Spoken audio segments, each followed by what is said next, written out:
Indian മഹാസമുദ്രം എന്ന് പേര് മാത്രമേ ഉള്ളൂ. ഇന്ത്യയിൽ നിന്ന് ഒരുപാട് ദൂരെയാണ് ഈ സംഭവം സംഭവിക്കുന്നത്. അതിന് ഇന്ത്യ എന്ത് വേണമെന്നാണ് ഇദ്ദേഹം പറയുന്നത്. മോദിക്ക് സർട്ടിഫിക്കറ്റ് ഇല്ല, ഇദ്ദേഹത്തിന് സർട്ടിഫിക്കറ്റ് ഉണ്ട്. മോദിക്ക് ഇംഗ്ലീഷ് പറയാൻ അറിയില്ല, ഇദ്ദേഹത്തിന് ഇംഗ്ലീഷ് പറയാൻ അറിയാം. എന്നാൽ ഈ രാജ്യത്തിന്റെ സുപ്രധാനമായ തീരുമാനം എടുക്കേണ്ട എല്ലാ സമയത്തും ഇദ്ദേഹം വിദേശത്താണ്. അതിനെപ്പറ്റി ചോദ്യം ചെയ്യാൻ പാടില്ല. അത് ഇദ്ദേഹത്തിന്റെ പേഴ്സണൽ ആയിട്ടുള്ള കാര്യം. എന്താണ് ഇദ്ദേഹത്തിന്റെ ആകെയുള്ള ഒരു യോഗ്യത എന്ന് വെച്ച് കഴിഞ്ഞാൽ അത് രാഹുൽ ഗാന്ധി എന്ന പേര് മാത്രമാണ്. അല്ലെന്ന് നിങ്ങൾക്ക് പറയാൻ കഴിയും. മഹാത്മാഗാന്ധിയെ ഈ ട്രെയിനിൽ നിന്ന് പുറത്താക്കുന്ന സംഭവം നടക്കുമ്പോൾ നെഹ്റുവിനാകെ 3 വയസ്സേ ഉള്ളൂ. ചരിത്രപരമായി നോക്കിയാൽ അതാണ് സത്യം. അപ്പൊ എന്ത് തള്ളായിരുന്നു തള്ളുന്നത്? ഇങ്ങനെ നുണ പറയുന്നതാണോ ഇദ്ദേഹത്തിന്റെ അധിക യോഗ്യത? ഇറാൻ ഇല്ലാതായി പേർഷ്യൻ സാമ്രാജ്യം ഉയർന്നു വരാൻ പോവുകയാണ്.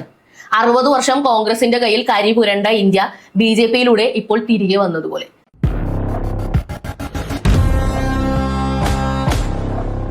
Chess number 2, Rahul Gandhi on stage. യുദ്ധ വാർത്തകൾ പല സ്ഥലങ്ങളിലായിട്ട് വളച്ചൊടിച്ചും അല്ലാതെയൊക്കെ പുറത്തു വരുന്ന സമയത്ത് വലിയൊരു വിമർശനവുമായിട്ട് രംഗത്തെത്തിയിരിക്കുകയാണ് നമ്മുടെ രാഹുൽ ഗാന്ധി. നമ്മൾ വിചാരിക്കും കുറച്ചധികം ദിവസങ്ങളായല്ലോ യുദ്ധം തുടങ്ങിയിട്ട്, എന്നിട്ടും ഇദ്ദേഹം പ്രതികരിക്കാൻ എന്താണ് വൈകിയതെന്ന്. ഇപ്പൊ പറഞ്ഞിരിക്കുന്നത് ഇറാന്റെ യുദ്ധ കപ്പല് ഇന്ത്യൻ മഹാസമുദ്രത്തിൽ വെച്ചിട്ട് മുങ്ങി, അല്ലെങ്കിൽ മുക്കി. USA ആണത് ചെയ്തത്. അപ്പോ ഇന്ത്യ ഒന്നും മിണ്ടിയില്ല, ഇന്ത്യ ഒന്നും ചെയ്തില്ല. ഇന്ത്യ ചെയ്യണമായിരുന്നു. കാരണം എന്താ? ഇന്ത്യൻ മഹാസമുദ്രത്തിൽ വെച്ചാ കപ്പൽ മുങ്ങിയത്. അതും പറഞ്ഞാണ് ഇപ്പൊ രംഗത്ത് വന്നിരിക്കുന്നത്. സത്യത്തിൽ കപ്പൽ മുങ്ങിയത് എവിടെ വെച്ചാണ്? കപ്പൽ മുങ്ങിയത് ശ്രീലങ്കൻ തീരത്തിന് അടുത്ത് വെച്ചാണ്. ഇന്ത്യൻ മഹാസമുദ്രമെന്നും അല്ലെങ്കിൽ ചില ആളുകൾ അറബിക്കടൽ എന്ന് വിളിക്കുന്ന കടലിൽ വെച്ചാണ് ഇത് സംഭവിച്ചത്. അതിന് ഇന്ത്യ എന്ത് വേണം? ബോധമുള്ള നമുക്ക് അങ്ങനെ തോന്നുന്നു അല്ലെ? ഇന്ത്യൻ പ്രധാനമന്ത്രി എന്ത് വേണം? കപ്പൽ മുങ്ങുന്നുണ്ടോ, അല്ലെങ്കിൽ ഈ ഇന്ത്യൻ മഹാസമുദ്രത്തിൽ നടക്കുന്ന കപ്പലുകളെല്ലാം സുരക്ഷിതമാണോ എന്ന് നോക്കി നടക്കാനാണോ പ്രധാനമന്ത്രിയുടെ പണി? സിംഗപ്പൂരിൽ നിന്നും പോയ യുദ്ധക്കപ്പലാണ് ഈ മുക്കിയത് എന്ന് കേൾക്കുന്നുണ്ട്. യുദ്ധം പ്രമാണിച്ചുകൊണ്ടാണ് അവര് എവിടെയും ഹോൾഡ് ചെയ്യാതെ ഇറാനിലേക്ക് വേഗത്തിൽ പോകാൻ വേണ്ടി ശ്രമിച്ചത് എന്ന് പറയുന്നുണ്ട്. അതിനു മുമ്പ് USA ഒരു യുദ്ധക്കപ്പല് ഇറാൻ അടിച്ചിട്ടതിനെ സംബന്ധിച്ച് വലിയ കുഴപ്പങ്ങളൊന്നും പറ്റിയിട്ടില്ല എന്നാണ് പറഞ്ഞതെങ്കിലും ആ കപ്പൽ ട്രാക്ക് ചെയ്യാൻ പറ്റാത്ത രീതിയിൽ ഈ ഇന്ത്യൻ മഹാസമുദ്രത്തിന്റെ തന്നെ തീരത്ത് പാർക്ക് ചെയ്തിട്ടുണ്ടെന്നും അവിടെ നിന്നാണ് ബാക്കി കാര്യങ്ങളൊക്കെ ആസൂത്രണം ചെയ്തതെന്നും അതിന്റെ ഒരു പ്രതികാര നടപടിയായിട്ടാണ് ഇറാന്റെ ഈ കപ്പൽ മുങ്ങിയതെന്നും വാർത്തകൾ വരുന്നുണ്ട്. ഇന്ത്യൻ മഹാസമുദ്രം എന്ന് പേര് മാത്രമേ ഉള്ളൂ. ഇന്ത്യയിൽ നിന്ന് ഒരുപാട് ദൂരെയാണ് ഈ സംഭവം സംഭവിക്കുന്നത്. അതിന് ഇന്ത്യ എന്ത് വേണമെന്നാണ് ഇദ്ദേഹം പറയുന്നത്. ഇദ്ദേഹം ഇത്തരം ജൽപ്പനങ്ങളുമായി വരുന്നത് ഒന്ന് ഇതുപോലെ എന്തെങ്കിലുമൊക്കെ പറയാൻ കിട്ടുമ്പോഴാണ്. ഇന്ത്യൻ മഹാസമുദ്രം എന്ന പേരാണ് ഇവിടെ ഇദ്ദേഹത്തിന് കിട്ടിയിരിക്കുന്നത്. ഇത് കൂടാതെ കുറച്ച് ദിവസങ്ങൾക്ക് മുമ്പ് ഇതേപോലൊരു സംഭവം, അതായത് യുദ്ധ വാർത്തകളെ സംബന്ധിച്ച് ഒരു പ്രതികരണമായിട്ട് കൂടി രംഗത്ത് വന്നിരുന്നു. ആ വീഡിയോ ഒന്ന് കണ്ടു നോക്കാം. आप देख रहे हो कि गाजा में युद्ध हो रहा है, दिख रहा है आपको? युद्ध किसके बीच में है? लड़ाई किसके बीच में हो रही है? बताइए बताइए बताइए, आप बताइए। चाइना और अमेरिका के बीच में लड़ाई हो रही है। यूक्रेन में एक तरफ चाइना रूस, दूसरी तरफ अमेरिका यूरोप। गाजा में ईरान में एक तरफ चाइना ईरान रूस, दूसरी तरफ अमेरिका। भाइयों और बहनों, आपको एक बात समझनी है, अगर अमेरिका को चाइना से लड़ना है तो उसे हिंदुस्तान की डेटा की जरूरत है। बिना हिंदुस्तान के डेटा के अमेरिका चाइना से नहीं लड़ सकता। क्यों? क्योंकि चाइना के पास दुनिया का सबसे बड़ा डेटा पड़ा हुआ है। सबसे ज्यादा डेटा चाइना के पास है। दूसरे नंबर पे कौन है भाइयों और बहनों? इंडिया। और शायद पहले नंबर पे हम है। ഇദ്ദേഹം എന്താണ് പറയുന്നതെന്ന് ഇദ്ദേഹത്തിന് തന്നെ അറിയില്ല എന്നുള്ളതാണ് സത്യം. ഈ കോൺഗ്രസ്സുകാർ ഒരുപാട് പേര് പറയുന്നുണ്ട് ഇദ്ദേഹമാണ് ഇന്ത്യയുടെ ഭാവി, ഇന്ത്യയുടെ ഏറ്റവും എന്താ പറയാ, മോദിക്ക് സർട്ടിഫിക്കറ്റ് ഇല്ല, ഇദ്ദേഹത്തിന് സർട്ടിഫിക്കറ്റ് ഉണ്ട്. മോദിക്ക് ഇംഗ്ലീഷ് പറയാൻ അറിയില്ല, ഇദ്ദേഹത്തിന് ഇംഗ്ലീഷ് പറയാൻ അറിയാം. എന്നാൽ ഈ രാജ്യത്തിന്റെ സുപ്രധാനമായ തീരുമാനം എടുക്കേണ്ട എല്ലാ സമയത്തും ഇദ്ദേഹം വിദേശത്താണ്. അതിനെപ്പറ്റി ചോദ്യം ചെയ്യാൻ പാടില്ല. അത് ഇദ്ദേഹത്തിന്റെ പേഴ്സണൽ ആയിട്ടുള്ള കാര്യം. എന്താണ് ഇദ്ദേഹത്തിന്റെ ആകെയുള്ള ഒരു യോഗ്യത എന്ന് വെച്ച് കഴിഞ്ഞാൽ അത് രാഹുൽ ഗാന്ധി എന്ന പേര് മാത്രമാണ്. അല്ലെന്ന് നിങ്ങൾക്ക് പറയാൻ കഴിയുമോ? ഒരു ഉദാഹരണം നോക്കിക്കഴിഞ്ഞാൽ നരേന്ദ്രമോദി ഇന്ത്യയിൽ എവിടെ ജനിച്ചിരുന്നെങ്കിലും, ആരുടെ മകനായി ജനിച്ചിരുന്നെങ്കിലും അദ്ദേഹം പ്രധാനമന്ത്രി ആകുമായിരുന്നു അല്ലെ? എന്നാൽ രാഹുൽ ഗാന്ധി എന്ന വ്യക്തി രാജീവിന്റെ മകനായി ജനിച്ചിരുന്നില്ലെങ്കിലും വേറെ എവിടെയെങ്കിലും ആണ് ജനിച്ചിരുന്നെങ്കിൽ ഇന്ത്യൻ പാർലമെന്റ് അദ്ദേഹത്തിന് കണി കാണാൻ കിട്ടുമായിരുന്നു. അതാണ് അദ്ദേഹത്തിന്റെ യോഗ്യത. അദ്ദേഹം ഇതുപോലുള്ള ജൽപ്പനങ്ങൾ പറയുന്നത് ആദ്യമായല്ല. ഞാൻ മറ്റൊരു വീഡിയോ കാണിക്കാം. You know, when Gandhiji was thrown out of the train in England, so my great-grandfather and his cousins decided that they would go to the railway station, Allahabad railway station, and throw some Britishers out of first class. Yeah. You know, so they went there and they pulled some Britishers out and threw them out of first class. It's not known. Wake up to reality. Mahatma Gandhi was thrown out of a train on June 7, 1893 in South Africa, not in England, as Rahul recently claimed. He was in a first-class coach with a valid ticket, but a white passenger objected to his presence. And then comes the cherry on top. Rahul claimed that his great-grandfather, Jawaharlal Nehru, went to the Allahabad railway station and threw out some Britishers in response. The problem? Nehru was barely 3 years old at that time. When leaders rewrite history for applause, the facts become the first casualty.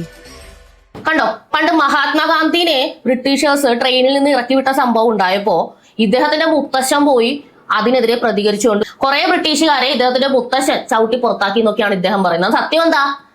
മഹാത്മാഗാന്ധിയെ ഈ ട്രെയിനിൽ നിന്ന് പുറത്താക്കുന്ന സംഭവം നടക്കുമ്പോ നെഹ്റുവിനാകെ 3 വയസ്സേ ഉള്ളൂ. ചരിത്രപരമായി നോക്കിയാൽ അതാണ് സത്യം. അപ്പൊ എന്ത് തള്ളായിരുന്നു തള്ളുന്നത്? ഇങ്ങനെ നോണ പറയുന്നതാണോ ഇദ്ദേഹത്തിന്റെ അധിക യോഗ്യത? നിങ്ങൾക്ക് തോന്നുന്നുണ്ടോ ഇദ്ദേഹം വളരെ നോർമലായിട്ടാണ് ഇതൊക്കെ പറയുന്നത്? ഇദ്ദേഹം പലപ്പോഴും വളരെ നോർമലായിട്ടല്ല, വളരെ അബ്നോർമലായിട്ടാണ് സംസാരിക്കുന്നത്. ഒരു വീഡിയോ കൂടി കാണിക്കാം. സ്വയം പറയുകയാണ് എന്നെ പോലൊരു മണ്ടൻ ഈ ലോകത്തില്ലാന്ന്.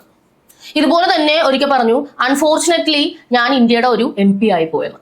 അപ്പൊ അടുത്തിരുന്ന് പെട്ടെന്ന് ജയറാം രമേശൊക്കെ തിരുത്തി, അൺഫോർച്ചുനേറ്റ്ലി എന്ന് പറയല്ലേ, അങ്ങനെ പറയാൻ പാടില്ല, നിർഭാഗ്യവശാൽ ഞാൻ MP ആയി പോയി എന്ന് പറഞ്ഞാൽ എന്താ അതിന്റെ അർത്ഥം? അപ്പൊ പറയാം അല്ല അങ്ങനല്ല ഇങ്ങനല്ല എന്നൊക്കെ പറഞ്ഞ് ഇദ്ദേഹം വളച്ചൊടിച്ചു. ഇത് ടങ് സ്ലിപ്പാണോ? അല്ല, ഇദ്ദേഹം എല്ലായ്പ്പോഴും സംസാരിക്കുന്നത് ഇങ്ങനെ തന്നെയാണ്. ഒരു ക്ലിപ്പും കൂടി കണ്ടു. This morning I got up at night. കണ്ടോ, എന്താണ് പറഞ്ഞത്? നിങ്ങൾക്ക് മനസ്സിലായോ? എനിക്ക് മനസ്സിലായില്ല. ഞാൻ വളരെ നോർമൽ ആയതുകൊണ്ടായിരിക്കും എനിക്ക് മനസ്സിലായില്ല. ഇതാണ് ഇന്ത്യ മഹാരാജ്യത്തിന്റെ പ്രതിപക്ഷം അല്ലെങ്കിൽ LOP, പ്രതിപക്ഷ നേതാവ്. പാർലമെന്റിൽ വന്നിട്ടാണെങ്കിലും കാമ്പുള്ള ഒരു കാര്യത്തെ പറ്റി സംസാരിക്കില്ല. ഇതുപോലെ പ്രധാനമന്ത്രിയെ ആക്രമിക്കാൻ പറ്റുന്ന വിഷയങ്ങളല്ലാതെ മറ്റൊന്നും, ജനങ്ങളെ ബാധിക്കുന്ന മറ്റൊന്നും ഇദ്ദേഹത്തിന്റെ വായിൽ നിന്ന് വരികയില്ല. കൊല്ലത്ത് വരുന്നുണ്ട് അടുത്ത ആഴ്ച. എന്താണ് സംഭവം എന്നറിയാമോ? മഹാത്മാഗാന്ധിയെയും അതുപോലെ ശ്രീനാരായണ ഗുരുവിനെയും ചേർത്തുള്ള ഒരു പരിപാടിയാണ്. ഈ ശ്രീനാരായണ ഗുരുവിനെ മാത്രം വെച്ചിട്ട് ഒരു പരിപാടിയാണ് ആസൂത്രണം ചെയ്യുന്നതെന്നുണ്ടെങ്കിൽ ഈഴവരുടെ വോട്ട് കിട്ടാൻ വേണ്ടി കേരളത്തിലെ കോൺഗ്രസ് കിണഞ്ഞ് പരിശ്രമിക്കുകയാണ് എന്നൊരു ധ്വനി. അല്ലെന്നുണ്ടെങ്കിൽ അതാണ് സത്യം എന്നുള്ളത് ആളുകൾക്ക് മനസ്സിലാവുമല്ലോ. അതുകൊണ്ട് മഹാത്മാഗാന്ധിയും കൂടി ചേർത്തു. രാഹുൽ ഗാന്ധിയാണ് ഉദ്ഘാടനം ചെയ്യുന്നത്.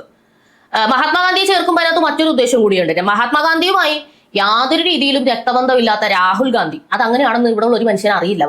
പലരും വിചാരിച്ചേക്കുന്നത് മഹാത്മാഗാന്ധി ഇദ്ദേഹത്തിന്റെ മുത്തശ്ശനാണെന്നാണ്. അവസാനമായിട്ട് വിഷ്ണുനാഥിന്റെ ഒരു പ്രസംഗം കേട്ടപ്പോൾ വിഷ്ണുനാഥ് പറഞ്ഞത് മഹാത്മാഗാന്ധി ഇദ്ദേഹത്തിന്റെ മുത്തശ്ശനാണെന്നാണ്. വിഷ്ണുനാഥ് വരെ അങ്ങനെയാണ് വിശ്വസിച്ച് വെച്ചിരിക്കുന്നത് എന്നുള്ളത് നിങ്ങളൊന്ന് മനസ്സിലാക്കുക. അങ്ങനെ വിശ്വസിച്ചേക്കുന്ന ഒരുപാട് ആൾക്കാരുണ്ട്. ആ ധാരണ ഒന്നും മാറണ്ട.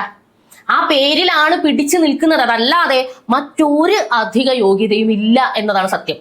എനിക്ക് പേഴ്സണലി തോന്നിയിട്ടുണ്ട് പ്രിയങ്ക ഗാന്ധി കുറച്ചും കൂടി ബെറ്റർ ആണ്. MP എന്ന നിലയിൽ എന്തെങ്കിലുമൊക്കെ ചെയ്യാൻ ശ്രമിക്കുന്നുണ്ട്. കലണ്ടർ ഇദ്ദേഹം വയനാട്ടിൽ ജയിച്ചിട്ട് ഒരു പോക്ക് അങ്ങോട്ട് പോയിട്ട് ഇടയ്ക്ക് വിസിറ്റിന് പട്ടായ പോകുന്ന പോലെ ഇങ്ങോട്ട് വരുന്നതല്ലാതെ ഒരു കാര്യവും ചെയ്തിരുന്നില്ല. ഒരു പഞ്ചായത്ത് പ്രസിഡന്റ് ആകാൻ പോലുമുള്ള യോഗ്യത ബേസിക്കലി ആസ് എ പേഴ്സൺ എന്നുള്ള നിലയിൽ ഇദ്ദേഹത്തിന് ഇല്ല.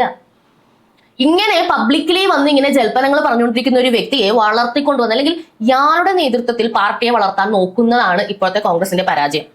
എനിക്ക് തോന്നുന്നില്ല നിങ്ങൾ ശ്രീനാരായണ ഗുരുവിനെ സുഖിപ്പിച്ചുകൊണ്ട് ഒരു പരിപാടി കൊല്ലത്ത് ചെയ്തുകൊണ്ട് അവിടെ KC വേണുഗോപാൽ വന്ന് പ്രസംഗിച്ചതുകൊണ്ടും രാഹുൽ ഗാന്ധി ഉദ്ഘാടനം ചെയ്തുകൊണ്ടൊന്നും ഈഴവരുടെ വോട്ട് കിട്ടാൻ പോകുന്നില്ല. കാരണം കേരളത്തിലെ കോൺഗ്രസ്സുകാരെ എത്രത്തോളം അവരുടെ പാർട്ടിയെ മുസ്ലിം ലീഗിനും വെൽഫെയർ പാർട്ടിക്കും അല്ലെങ്കിൽ മുസ്ലിം സമുദായത്തിന് സമർപ്പിച്ചു എന്നുള്ളത് ഈഴവരടക്കം കണ്ടുകൊണ്ട് തന്നെയാണ് ഇരിക്കുന്നത്.